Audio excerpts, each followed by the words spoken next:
Hello दोस्तों, जियो गुरुजी classes में आपका स्वागत है। मैं रोहित शर्मा। सब्जेक्ट अपना ज्योग्राफी है और ज्योग्राफी में भी टॉपिक अपने ज्योग्राफी जीके से संबंधित है। आज मैं आपके लिए लेके आया हूँ ब्रह्मांड का जन्म कैसे हुआ। तो टॉपिक अपन डालेंगे ब्रह्मांड का जन्म। ठीक है, ब्रह्मांड का जन्म। देखिए, ब्रह्मांड के जन्म से संबंधित पहले हम जन्म को बाद में देखेंगे। पहले तो हम ये देखेंगे कि ब्रह्मांड होता क्या है। ठीक है, तो टॉपिक अपना पहला ये होगा कि ब्रह्मांड क्या है। तो ब्रह्मांड क्या है? देखिए, ब्रह्मांड जो होता है ये एक द्रव्य व ऊर्जा का सम्मिलित रूप है। ठीक है, कहने का मतलब हमारा जो ब्रह्मांड होता है वो द्रव्य और ऊर्जा दोनों मिलकर हमारे ब्रह्मांड का निर्माण करते हैं। अब ब्रह्मांड के अंतर्गत, ठीक है, अब ब्रह्मांड में है क्या चीज। देखिए, ब्रह्मांड तो ऐसे हम देखते हैं जब हम छत पे खड़े होते हैं और जब भी आसमान में जो कुछ नजर आता है वो सब ब्रह्मांड ही होता है। ठीक है, तो ब्रह्मांड के अंतर्गत सूर्य, चंद्रमा, धूमकेतु, तारे, उल्का पिंड, ठीक है, इसके अलावा हम कह सकते हैं सौर परिवार। अब सौर परिवार में जितने भी ग्रह होते हैं, ग्रह और उपग्रह, इसके अलावा धूल कण, गैस, ये सारी की सारी चीजें किस में आती है? आपके ब्रह्मांड के अंतर्गत आती है। ठीक है, अब देखिए, ब्रह्मांड तो कोई छोटा मोटा तो है नहीं, ब्रह्मांड अनंत है। तो इसलिए इस ब्रह्मांड को हम एक नाम भी देते हैं, ब्रह्मांड अनंत आकाश है। ठीक है, हम ब्रह्मांड को अनंत आकाश भी कहते हैं। ठीक है, अब देखिए, तारे हैं, ग्रह, चंद्रमा, आकाशीय पिंड, सब कुछ आपको ब्रह्मांड में मिल जाएगा। अब देखिए, ब्रह्मांड जो होता है, ये ब्रह्मांड जो है आधुनिक विचारधारा के अनुसार ब्रह्मांड दो तरह के होते हैं। आज के लोग ब्रह्मांड को दो तरीके से मानते हैं। ठीक है, आधुनिक विचारधारा के अनुसार ब्रह्मांड दो भागों में बांटा। अब देखिए, वो भाग कौन से हैं? पहला, एक जो हमारी पृथ्वी से जुड़ा हुआ है जिसे हम कहते हैं वायुमंडल। ठीक है, ये हमारी पृथ्वी के बिल्कुल संपर्क में है। दूसरा जो है वो है अंतरिक्ष। ठीक है, तो ये चीज तो हमारे संपर्क में है, वायुमंडल। और ये चीज जो आपको दिखाई देता है रात्रि के वक्त, दिन के टाइम पे थोड़ा नीला दिखाई देता है सूर्य के प्रकाश से, ब्रह्मांड में अंधेरा रहता है। लेकिन जो हमें दिन के टाइम पे नीला आकाश नजर आता है वो सूर्य की किरणों की वजह से नजर आता है। जैसे सूरज गायब और बिल्कुल अंधेरा आपको ब्रह्मांड के अंदर दिखाई देगा। ठीक है, अब देखिए, आगे की ओर बढ़ते हैं अपन।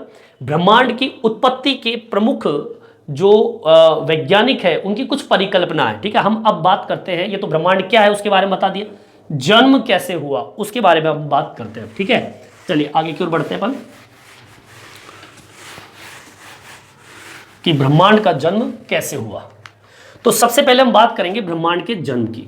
देखिए, ब्रह्मांड के जन्म से संबंधित, ठीक है, हम कह सकते हैं कि ब्रह्मांड की उत्पत्ति, ठीक है ना, हमारे ब्रह्मांड की उत्पत्ति कैसे हुई, उस उत्पत्ति से संबंधित दो प्रमुख वैज्ञानिकों ने परिकल्पना प्रस्तुत की। अब मैं बता दूं आपको कि आपकी वो दो परिकल्पना कौन सी थी, इंपॉर्टेंट है। पहला, सामान्य स्थिति परिकल्पना, हम कह सकते हैं इसको सिद्धांत। ठीक है, और दूसरा जो है, जो सबसे ज्यादा इंपॉर्टेंट है और एग्जाम में सबसे ज्यादा पूछा जाता है, और एग्जाम में नहीं, ब्रह्मांड की उत्पत्ति भी इसी सिद्धांत पर टिकी हुई है, वो है महाविस्फोट सिद्धांत। ठीक है, अब महाविस्फोट सिद्धांत को हम इंग्लिश में कहते हैं बिग बैंग। ठीक है, बिग बैंग थ्योरी। ठीक है, THEORY। ठीक है, थ्योरी, बिग बैंग थ्योरी के नाम से महाविस्फोट सिद्धांत को जानते हैं। इसको हम एक शब्द और पुकारते हैं, वो है ब्रह्मांड का विस्तार। ठीक है, ब्रह्मांड का विस्तार सिद्धांत के नाम से भी इसको जानते हैं। अब देखिए सबसे पहली जो परिकल्पना है वो है ये सामान्य स्थिति परिकल्पना सिद्धांत। देखिए इस सिद्धांत का जो प्रतिपादन किया था, ठीक है, एक एक करके मैं बताऊंगा दोनों का वर्णन। देखिए सबसे पहली चीज ये कि सामान्य स्थिति परिकल्पना, देखिए ये दिया किसने था, ठीक है, और इसमें क्या बताया था। देखिए ये जो सिद्धांत था, इस सिद्धांत का प्रतिपादन जो किया था बेल्जियम के खगोलविद और पादरी एब जॉर्ज लेमेंटर, ठीक है, इस व्यक्ति ने इस परिकल्पना का प्रतिपादन किया था। ठीक है, तो हम इसको इस तरीके से एक्सप्लेन करेंगे। इस सिद्धांत का प्रतिपादन, ठीक है, और वो प्रतिपादन कहां का था, वो व्यक्ति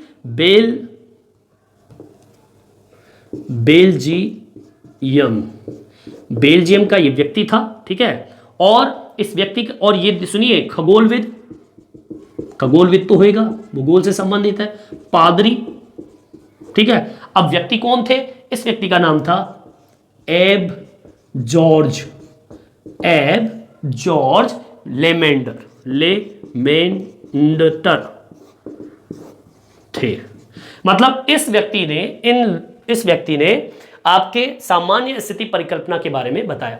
देखिए इस सिद्धांत के अनुसार ब्रह्मांड किसी भी समय एक जैसा नहीं था। यह व्यक्ति कह रहा है, क्या कह रहा है कि इस सिद्धांत के अकॉर्डिंग ब्रह्मांड की जो स्थिति थी वो एक जैसी नहीं थी। ब्रह्मांड विस्तार के अनेक प्रमाण वैज्ञानिकों को मिले, वृहद मात्रा के अंदर धूल के कण मिले और बहुत सारी गैस मिली। और ये कौन बता रहा है, सामान्य स्थिति परिकल्पना सिद्धांत के अकॉर्डिंग ये व्यक्ति एब जॉर्ज ने ये चीज बताई। ठीक है, मैं इसको भी एक्सप्लेन कर देता हूं। ठीक है, इस व्यक्ति ने क्या कहा, देखिए इस व्यक्ति ने क्या कहा था, इस परिकल्पना के अनुसार ब्रह्मांड कभी भी एक जैसा नहीं रहा। ठीक है, एक जैसा बिल्कुल नहीं रहा। ठीक है, मतलब वैज्ञानिकों को ब्रह्मांड में बदलाव के सबूत मिलते रहते। ठीक है, और वो सबूत क्या, बहुत मात्रा में, वृहद मात्रा में धूलकण मिलते थे और साथ में गैस। ठीक है, ये कौन कह रहा है, ये सामान्य स्थिति परिकल्पना के अंतर्गत कि ब्रह्मांड एक जैसा नहीं है, सब कुछ बदल रहा है। ठीक है, तो ये तो बात हुई अपने पहले नंबर की। अब हम बात करते हैं जो कि सबसे ज्यादा इंपॉर्टेंट है, जो कि सबसे ज्यादा एग्जाम में पूछा जाता है। ठीक है, वो है बिग बैंग की थ्योरी। सबसे ज्यादा इंपॉर्टेंट बोल रहा हूं मैं आपको इतना दबा के कि अगर जिस व्यक्ति को अगर ब्रह्मांड की उत्पत्ति के बारे में समझना है, ब्रह्मांड की उत्पत्ति के बारे में अगर आपको समझना है तो आप पढ़ लीजिए बिग बैंग। ठीक है, बिग बैंग की थ्योरी। आगे बात समझ में, अगर आपको ब्रह्मांड के बारे में समझना है। देखिए बिग बैंग की थ्योरी जो है, जिसे हम ब्रह्मांड का विस्तार कहते हैं, 1929 के अंदर 1929 में एक व्यक्ति आया, उस व्यक्ति का नाम था एडविन हम्बल। ठीक है, इस व्यक्ति ने इस सिद्धांत का प्रतिपादन किया। ठीक है, ने इस सिद्धांत का प्रतिपादन किया। अब देखिए वो क्या बताता है। देखिए बिग बैंग की जो थ्योरी है उसके अंदर ये बता रहा है, तीन चीज बताई उसने। ठीक है, तीन बिंदु बताए थे। मतलब एक बिग बैंग की थ्योरी की तीन अवस्था है कि हमारा ब्रह्मांड का निर्माण हुआ कैसे। लेकिन मैं आपको एक प्रयोग करके बता रहा हूं। ठीक है, प्रयोग कि ब्रह्मांड कैसे बना। देखिए होता क्या है, हमारा ब्रह्मांड कैसे बना कि हमने क्या किया, एक भैया गुब्बारा लिया। ठीक है, एक गुब्बारा ले लिया साहब हमने। ठीक है, जिसमें हवा नहीं थी, उसमें मैंने क्या किया, रूल पेंसिल से डॉट डॉट इस तरीके से लगा दिए। ठीक है, अभी प्रेजेंट में आप देखिए कि सारे डॉट डॉट जो है वो बिल्कुल करीब है, लेकिन जैसे ही मैं इसके अंदर हवा भरता हूं और जब गुब्बारा फूल जाता है इस तरीके से, तो आप ये देखोगे कि इसमें जो भी डॉट डॉट है, जो भी मैंने इसके अंदर डॉट किया है, वो डॉट सारे के सारे क्या हो गए, दूर दूर हो गए इस तरीके से, ऐसे। ठीक है, तो कहने का मतलब मैं ये कहना चाहता हूं कि अब इससे क्या पता चल रहा है, इससे ये पता चल रहा है कि हमारा ब्रह्मांड जो है वो इसी तरीके से विस्तार हो रहा है। ठीक है, क्योंकि हमारे ब्रह्मांड में बहुत सारी गैसें हैं, हमारे ब्रह्मांड, अब इसको मैं एक्सप्लेन करूंगा किस तरीके से ऐसे हुआ कि जैसे ही हम गुब्बारे के अंदर हवा भरते हैं तो जितने भी जो डॉट थे वो दूर दूर चले जाते हैं। तो आप इन डॉट डॉट को तो समझिए ग्रह छोटे मोटे, ठीक है, और जितने भी आपके धूल के कण जो भी है, और ये जो है विस्तार, ये ब्रह्मांड का है। तो इस तरीके से ब्रह्मांड का विस्तार हुआ इन डॉट डॉट के हिसाब से। ठीक है, अब देखिए बिग बैंग की थ्योरी के अंदर 3 अवस्थाएं हैं। कितनी अवस्थाएं हैं? 3। ठीक है, अब वो 3 अवस्थाएं कौन सी है? देखिए, ब्रह्मांड की उत्पत्ति की 3 अवस्था, कि ब्रह्मांड के जन्म के अंदर 3 थ्योरी काम करती है। अब वो 3 थ्योरी क्या है? सबसे पहले थ्योरी कौन सी है कि वे सभी पदार्थ जो कि ब्रह्मांड, जिससे ब्रह्मांड बना है, ठीक है ना, वे सभी जितने भी पदार्थ थे, वो सारे के सारे जो पदार्थ थे वो बिल्कुल एक छोटे गोलक के रूप में, एक परमाणु, एकांकी के परमाणु के रूप में एक स्थान पर मौजूद थे। ठीक है, पहली अवस्था। प्रथम अवस्था में क्या था? वे सभी पदार्थ जिनसे ब्रह्मांड की उत्पत्ति हुई, वे एक छोटे गोलक, ऐसे कह सकते हैं एकांकी परमाणु, छोटा सा परमाणु, बिल्कुल जैसे मैं लिख देता हूं, यहां पे छोटा सा डॉट है, ये एक परमाणु है मान लो आप।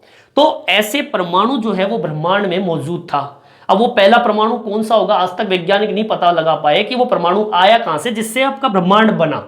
अभी परमाणु कैसे आपका ब्रह्मांड बनाएगा उसके बारे में बात करेंगे। तो कह रहा है कि वे सभी पदार्थ जिनसे ब्रह्मांड की उत्पत्ति हुई, वे छोटे गोलक एकांकीय परमाणु एक जगह या एक स्थान पर मौजूद थे, एक स्थान पर उपस्थित थे। यह परमाणु, अब इस परमाणु की बात करते हैं। यह जो परमाणु था, इस परमाणु का आयतन, ठीक है, आयतन, ठीक है, आयतन अत्यधिक क्या था? सूक्ष्म, मतलब छोटा सा था, बिल्कुल छोटा सा।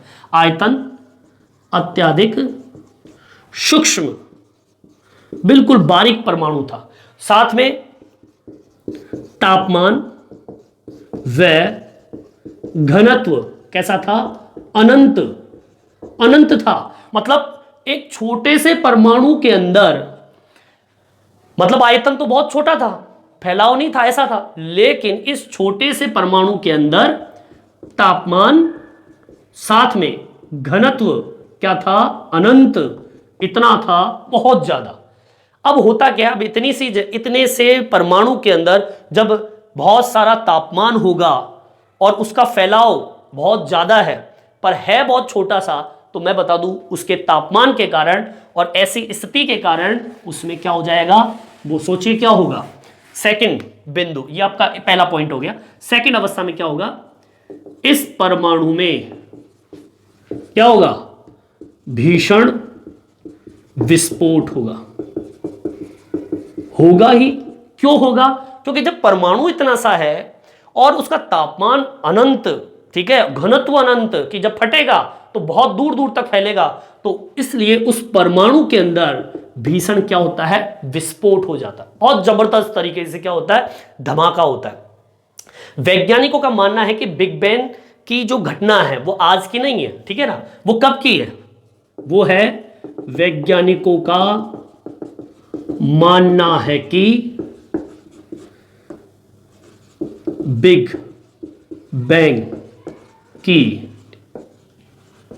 थ्योरी 13.7, कितना? 13.7 अरब वर्ष पहले, मतलब आज से 13.7 अरब वर्ष पहले यह घटना घटी थी। अब सोचिए, और आज भी चल रही है, और आज भी चल रही है। आज भी ये विस्फोट की जो प्रक्रिया है आज भी चल रही है। अब होता क्या, सुनो आगे। छोटा सा परमाणु था, आयतन अनंत, सूक्ष्म, तापमान घनत्व अनंत, हो गया भीषण विस्फोट। अब भीषण विस्फोट से हुआ क्या, बिग बैंग की थ्योरी जो कंडीशन चल रही है वो अब की नहीं है, 13.7 अरब वर्ष पहले घटी थी। अब इस कंडीशन से, विस्फोट से हुआ क्या, चलिए आगे की ओर बढ़ते हैं। देखिए अब विस्फोट से होता क्या है। देखिए अभी सेकेंड अवस्था ही चल रही है अपने, ना। विस्फोट, इस भीषण विस्फोट से ऊर्जा निकलती है, ठीक है, ऊर्जा निकलती है। वह यह ऊर्जा किसमें बदल जाती है, पदार्थ में बदल जाती है। भाई जो ऊर्जा निकलेगी और वो ऊर्जा किसमें बदल जाएगी, पदार्थ में। क्यों बदल जाएगी, उसका कारण है, जब ये ऊर्जा कैसी होती है, ठंडी। जैसे ही ऊर्जा ठंडी होने लगती है तो ये ऊर्जा किसमें बदलना शुरू हो जाती है, पदार्थ में बदलना शुरू हो जाती है। पूरे ब्रह्मांड के अंदर ऐसे छोटे छोटे पदार्थ फैल जाते हैं, ठीक है ना। अब देखिए आगे की ओर देखते हैं। देखिए विस्फोट के बाद और 1 सेकंड के अंतर्गत, विस्फोट हो गया और 1 सेकंड के अंतर्गत एक बहुत बड़ा विस्तार होता है। इसके ठीक बाद, विस्तार के ठीक बाद ये गति धीमी पड़ जाती है। बिग बैंग होने के आरंभिक 3 मिनट के अंदर एक परमाणु का निर्माण हो जाता है, ठीक है ना। मतलब जैसे विस्फोट होता है और जैसे बिग बैंग की कंडीशन पैदा होती है तो हर 3 मिनट के अंतर्गत एक परमाणु बन जाता है। अब आपको मैं ये बताऊंगा कि इससे फायदा क्या होता है, ब्रह्मांड कैसे बनता है। यहां तक ठीक है, आपके समझ में आ गया होगा। इसी के अंदर एक लाइन जोड़ देते हैं। क्या जोड़ेंगे कि विस्फोट के बाद, विस्फोट के कितने मिनट, 1 सेकंड, विस्फोट के बाद 1 सेकंड, ठीक है, 1 सेकंड के अंतर्गत ब्रह्मांड का विस्तार होता है। वह यह गति धीमी पड़ने लगती है, ठीक है ना। मतलब विस्फोट इधर हुआ, पदार्थ बन गए और ब्रह्मांड का विस्तार प्रारंभ होने लग गया, ठीक है भाई। विस्फोट हुआ भीषण, ऊर्जा निकलती है, ऊर्जा निकलने के बाद में वो पदार्थ में बदल जाते हैं और विस्फोट के बाद से ही 1 सेकंड के बाद में आपका ब्रह्मांड का विस्तार होने लगता है। और जब ये विस्तार होने लगता है तो उस टाइम तो तेजी गति से होता है, लेकिन फिर ये गति कैसे पड़ने लग जाती है, धीमी पड़ने लग जाती है, ठीक है। अब ये कंडीशन सुनो, एक बार होता है, लेकिन मैं ये कहता हूं कि ये कंडीशन बार बार होगा। अब वो कब होगा भाई, अभी तो एक परमाणु ने काम किया है ना, एक परमाणु में विस्फोट हुआ है ना, और एक परमाणु की वजह से इतने सारे पदार्थ बने। लेकिन मैं कह रहा हूं अब आगे जो लाइन होगी अपनी वो क्या होगी, सुनिए। सेकंड अवस्था ही चल रही है अपनी, ठीक है ना। सेकंड अवस्था में ये अपना अगला बिंदु है, वो क्या कह रहा है कि बिग बैंग होने के बाद, ठीक है, मतलब बिग बैंग हो गया, विस्फोट हो गया, उसके होने के बाद आरंभिक 3 मिनट पहले एक परमाणु का निर्माण हो जाता। मतलब हर विस्फोट के बाद में एक परमाणु, हर 3 मिनट के अंदर एक परमाणु का निर्माण हो जाता है। मतलब बिग बैंग होने के बाद आरंभिक 3 मिनट के अंतर्गत पहले परमाणु कह सकते हो आप, ठीक है ना, पहले, ठीक है, पहले परमाणु का निर्माण हो जाता है, ठीक है। अब सुनिए आगे की ओर। अब तीसरे बिंदु पे जाते हैं अपन। कौन से बिंदु पे, तीसरे बिंदु पे। तीसरा बिंदु क्या कहता है, तीसरी अवस्था। देखिए तीसरी अवस्था यह कहता है कि बिग बैंग से 3 लाख वर्षों के दौरान तापमान 4500 डिग्री केल्विन तक गिर गया। अब उससे हुआ क्या, सुनिए। बिग बैंग, ठीक है, बिग बैंग के दौरान 3 लाख, ठीक है, कितना, 3 लाख वर्षों के अंतर्गत ब्रह्मांड का तापमान 4500 डिग्री केल्विन तक गिर गया। अब इससे हुआ क्या, इससे यह हुआ कि विस्फोट के दौरान सारी ऊर्जा परमाणुवीय पदार्थ में बदलने लगती है। मतलब जो भी ऊर्जा ब्रह्मांड में फैली हुई थी वो सारे के सारी ऊर्जा किस में बदल जाती है? परमाणुीय पदार्थ के अंदर। मतलब सारी ऊर्जा बिल्कुल पदार्थ के अंदर बदल जाती है। मतलब ये हो गया कि सारे ब्रह्मांड के अंदर पदार्थ ही पदार्थ हो जाते हैं।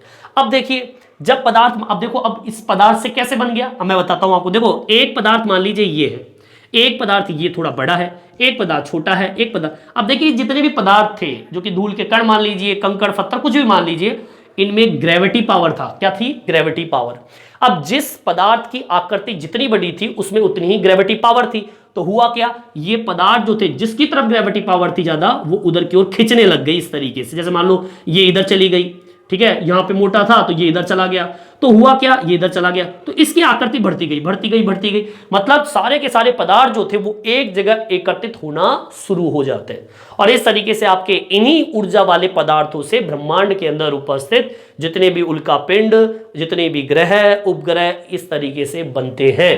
ठीक है, अब इसको मैं एक डायग्राम के जरिए भी बताता हूं, देखिए किस तरीके से। ठीक है, ये तीन अवस्था आपकी कंप्लीट होती है। अब आगे सुनिए, मैं एक छोटे से डायग्राम से इस चीज को समझाऊंगा जिससे आपके बिल्कुल समझ में आ जाएगा कैसे।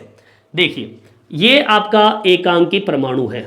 अब हम इसको डायग्राम से समझते हैं। अभी तो मैंने आपको थ्योरी से समझाया, अब चित्र से आपके समझ में आ जाएगा। ये भैया अपना क्या है? परमाणु, एकांकी परमाणु, छोटा सा परमाणु। और मैंने इसकी क्या विशेषता बताई थी कि एकांकी परमाणु है, छोटा सा परमाणु है। इसका क्या बताया मैंने? इसके बारे में ये विशेषता थी कि इसका जो आयतन था, आयतन सूक्ष्म छोटा था, साथ में तापमान और घनत्व कैसा था? अनंत। ठीक है, आयतन सूक्ष्म, तापमान, घनत्व अनंत, तो इसमें क्या हो जाता है? भीषण विस्फोट। क्या हो जाता है? विस्फोट। ठीक है, अब विस्फोट होता है तो इससे क्या निकलती है? ऊर्जा निकलती है। ये लो साहब ऊर्जा निकाल दी मैंने। ठीक है, ऊर्जा निकल गई। अब देखिए मैंने एक चीज इसमें इंक्लूड किया था, वो मैंने बताया था कि बिग बैंग होने के आरंभिक 3 मिनट के अंतर्गत, जब ये बिग बैंग की थ्योरी हो रही थी, ये बिग बैंग का विस्फोट हो रहा था, तो उससे पहले 3 मिनट के अंतर्गत एक परमाणु और बनता है एक विस्फोट से। तो जैसे कि मान लीजिए विस्फोट हुआ, एक परमाणु आ गया, फिर से विस्फोट हुआ, एक परमाणु, इस तरीके से परमाणु निकले, बहुत सारे परमाणु निकले इस तरीके से। अब मैंने कहा विस्फोट जब होता है तो निकलती है ऊर्जा, और ऊर्जा जो है वो बदल जाती है किसमें? पदार्थ में। तो ऊर्जा निकलती जा रही है और पदार्थ बनते जा रहे हैं इस तरीके से पदार्थ बन रहे हैं। अब सुनिए आगे। अब जब मैंने कहा कि एक परमाणु ऑलरेडी बन गया, तो भैया वो जो क्रिया यहां हुई थी वही क्रिया यहां पे होगी, उसकी कंडीशन भी वही होगी। क्या? कि आयतन सूक्ष्म है, तापमान और घनत्व अनंत है, तो भैया इसमें भी विस्फोट होता है, इसका भी क्या हो गया? विस्फोट। और इससे भी क्या निकलती है? ऊर्जा। और ऊर्जा किस में बदल जाती है? पदार्थ के अंदर। ये लो वही कंडीशन, इसमें भी क्या निकलती है? क्या निकलते हैं? परमाणु। इसमें फिर विस्फोट होता है, फिर इसमें विस्फोट होता है, इस परमाणु में विस्फोट होता है, इसमें भी विस्फोट होता है, इसमें विस्फोट होता है, इस तरीके से विस्फोट होते हैं। अब आपने एक परमाणु की दास्ता सुनी है आपने, अब यही दास्ता जो ये दोहराई थी वही दास्ता यहां दोहराएगा। वही परमाणु और वही ऊर्जा और वही पदार्थ, वही चीज यहां पर, वही चीज यहां पर और वही चीज यहां पर। ठीक है, फिर देखिए आगे, वही चीज यहां पर, वही चीज इस जगह। इस तरीके से आपके भैया परमाणु बनते गए, विस्फोट होता गया, एक परमाणु के फिर टुकड़े हुए, फिर परमाणु बने, और इस कंडीशन के अंदर आपकी ऊर्जा निकलती जाती है और पदार्थ बनते जाते हैं, और पूरे ब्रह्मांड के अंदर पदार्थ ही पदार्थ हो जाते हैं। और फिर मैंने आपको एक चीज बताई थी, क्या? इन पदार्थों की स्थिति क्या है? इसमें ग्रेविटी पावर होता है। जिस पदार्थ में ग्रेविटी पावर ज्यादा थी वो पदार्थ एक जगह इकट्ठे होने लगते हैं। मान लीजिए ये पदार्थ थोड़ा बड़ा था, ये थोड़ा छोटा था, ये थोड़ा और भी बड़ा था, तो ये जो बड़ा था ये सारे के सारे छोटे पदार्थों को खींचने लग गया, तो ये थोड़ा और बड़ा हो गया। ये थोड़ा कम बड़ा था तो ये थोड़ा पदार्थों को और खींच लिया, तो इस तरीके से इसकी आकृति थोड़ी छोटी थी। तो इस तरीके से आपके ब्रह्मांड में छोटे छोटे पिंडों का निर्माण हो जाता है, और आपके यही पिंड आपस में मिलकर ग्रहों का निर्माण करते हैं। ठीक है, चलिए अब इसी के अंदर आगे की ओर बढ़ते हैं। देखिए बिग बैंग का जो सिद्धांत है, उसकी जो थ्योरी है, ये जो थ्योरी है 2 सिद्धांतों पे टिकी हुई है। कितने सिद्धांतों पे टिकी हुई है? 2। मैं बता देता हूं आपको, चलिए आगे चलते हैं अपन। ये तो भैया अपना बिग बैंग की थ्योरी हो गई, और ब्रह्मांड कैसे बना तो आपको समझ में भी आ गया होगा। एक परमाणु ने, जिसने विस्फोट से कई सारी ऊर्जा निकाल के पदार्थों के अंदर बदल दिया। अब देखिए बिग बैंग की जो थ्योरी है बिग बैंग थ्योरी जो है ये दो सिद्धांतों पर टिका हुआ है, सिद्धांत पर है, आधारित है। अब वो देखिए, पहला एक है निरंतर उत्पत्ति सिद्धांत। निरंतर उत्पत्ति सिद्धांत मतलब ये कि कंटिन्यू, ब्रह्मांड में तो अभी चीज बताई मैंने, कंटिन्यू चल रहा सारा काम। तो एक तो निरंतर उत्पत्ति सिद्धांत, ये जो सिद्धांत दिया था वो था गोल्ड हैमर, गोल्ड था एक तो, और एक व्यक्ति का नाम था कौन सा, हेरमैन। हेरमैन, ये दो व्यक्ति जो थे, हेरमैन बॉडी जिसे हम कहते हैं हेरमैन बॉडीज, ये व्यक्ति दोनों थे, इन्होंने निरंतर उत्पत्ति सिद्धांत के थ्योरी को दिया। और दूसरी सिद्धांत जो था वो था संकुचन विमोचन सिद्धांत। ठीक है, ये भी, इसके ऊपर भी आपका बिग बैंग की थ्योरी टिकी हुई थी। संकुचन का मतलब होता है एक जगह एकत्रित होना, और ये जो दिया था वो किसने दिया था, डॉक्टर एलन। इस व्यक्ति का नाम क्या था, डॉक्टर एलन सैंडेज। इस व्यक्ति ने आपका संकुचन विमोचन सिद्धांत के बारे में बताया था। ठीक है, चलिए ये तो बात हो गई अपने सिद्धांत की, और किस तरीके से बिग बैंग का सिद्धांत स्थापित हुआ था और किस तरीके से हमारा ब्रह्मांड का निर्माण हुआ था, उसके बारे में हमने बात कर ली। अब इसी के अंदर एक बात और जोड़ रहा हूं मैं, ब्रह्मांड है कितना बड़ा। ठीक है, तो अब ब्रह्मांड के व्यास की बात कर लेते हैं कि ब्रह्मांड का व्यास कितना है, या कह दीजिए फैलाव कितना है। तो फैलाव की बात कर लेते हैं। मैं बता दूं आपको, हमारा ब्रह्मांड जो है 93 अरब प्रकाश वर्ष, ठीक है, फैला हुआ है, चौड़ा कह दीजिए, फैला हुआ है। अब आप पूछोगे कि गुरुजी 93 अरब प्रकाश वर्ष होता कितना है, तो मैं आपको यह भी बता दूं कि 93 अरब प्रकाश वर्ष बराबर कितना किलोमीटर। तो मैं आपको एक प्रकाश वर्ष के बारे में बता देता हूं। एक प्रकाश वर्ष का मतलब कितना किलोमीटर, तो आप उसके अकॉर्डिंग 93 अरब प्रकाश वर्ष को लगा लेना। एक प्रकाश वर्ष जो होता है वो कितना होता है, देखिए ऊपर मैं लिख देता हूं, इसको थोड़ा सा बढ़िया तरीके से बताता हूं आपको मैं कि हमारा भैया ब्रह्मांड है कितना बड़ा। ठीक है, देखिए इधर,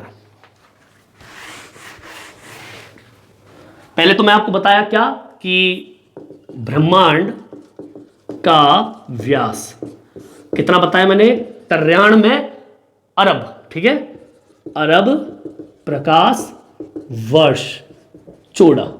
ठीक है, ठीक है, अब मैं किलोमीटर में बताने जा रहा हूं इसको। 93 अरब प्रकाश वर्ष बराबर कितना, तो मैं बता देता हूं, एक प्रकाश वर्ष की बता रहा हूं। एक प्रकाश वर्ष मतलब ये कि एक प्रकाश वर्ष का मतलब हो गया 94 खरब, कितना, 94 खरब, 60 अरब, लगाते जाइए साहब, 94 खरब, 60 अरब, 73 करोड़। ठीक है, 73 करोड़, 4 लाख, कितना है, 4 लाख 72,000। ठीक है, 72,580 किलोमीटर मात्र। एक प्रकाश वर्ष का मतलब ये होता है कि आपका ब्रह्मांड जो है, अब मैं तो आपको 93 अरब प्रकाश वर्ष थोड़ा बता रहा हूं और 93 अरब प्रकाश वर्ष की बात कर रहा हूं, लेकिन मैं यहां पे तो केवल एक प्रकाश वर्ष की बात कर रहा हूं, 93 अरब की बात नहीं कर रहा, केवल मात्र एक प्रकाश वर्ष की बात कर रहा हूं। और आप सोचिए कि एक प्रकाश वर्ष कितना बड़ा है, एक प्रकाश वर्ष किलोमीटर कितना है, 94 अरब 60, 94 खरब 60 अरब 73 करोड़ 4,72,580 किलोमीटर, इतना बड़ा हमारा एक प्रकाश वर्ष होता है। तो आप 93 अरब प्रकाश वर्ष आप घर बैठ के बढ़िया तरीके से इसका हिसाब लगाना। चलिए आगे की ओर बढ़ते हैं। अब एक छोटा सा पॉइंट और बच रहा है अपना, ब्रह्मांड के अंतर्गत ही अब आपके ब्रह्मांड को हम कहते क्या है। देखिए ब्रह्मांड के अंदर एक टॉपिक आता है मंदाकिनी। ठीक है, अब मंदाकिनी का मतलब क्या होता है, मंदाकिनी का मतलब होता है आकाश गंगा। ठीक है, आकाश गंगा को इंग्लिश में हम क्या कहते हैं, गैलेक्सी, GALAXY, गैलेक्सी, इंग्लिश में हम गैलेक्सी कहते हैं।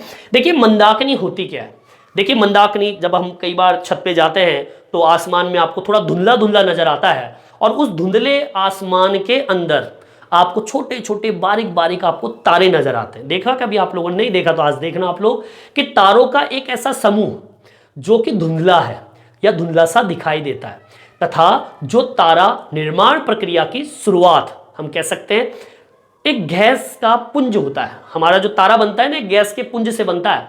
और तारा क्या होता है? तारा खुद एक गैस है। सूर्य एक तारा है।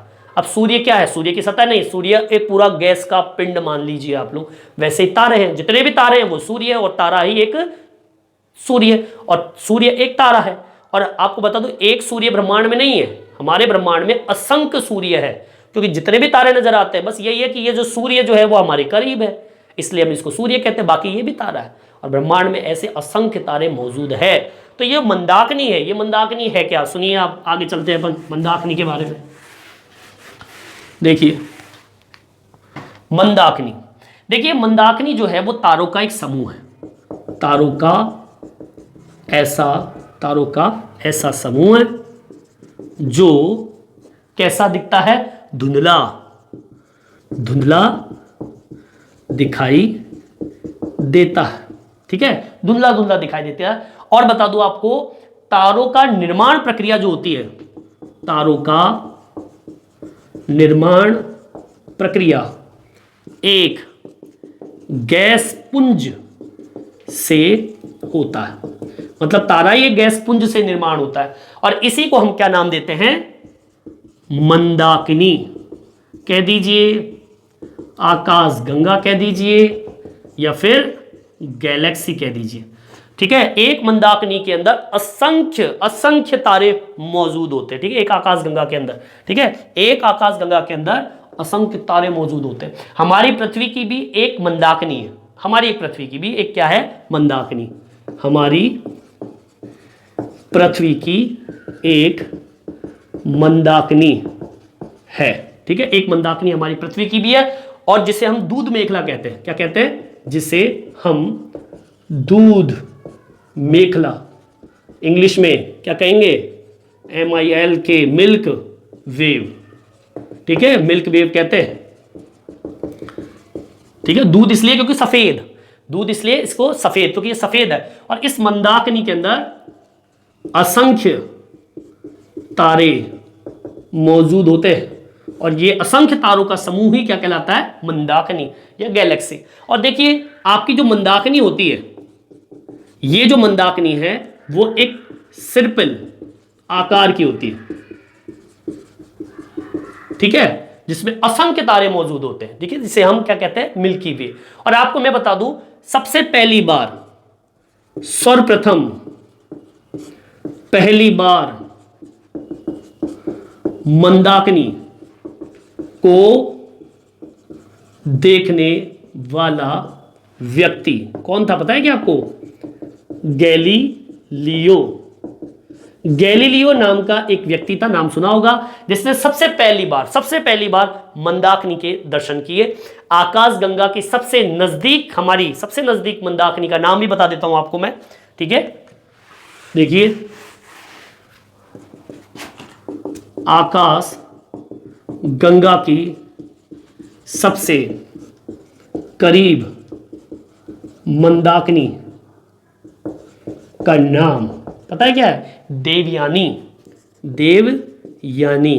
सबसे करीब जो आकाश गंगा हमारे करीब है उसका नाम है देवयानी। ठीक है, और बिल्कुल नवीनतम जो मंदाकिनी है, नवीनतम मंदाकिनी, उसका नाम क्या है? डॉर्फ। क्या नाम है?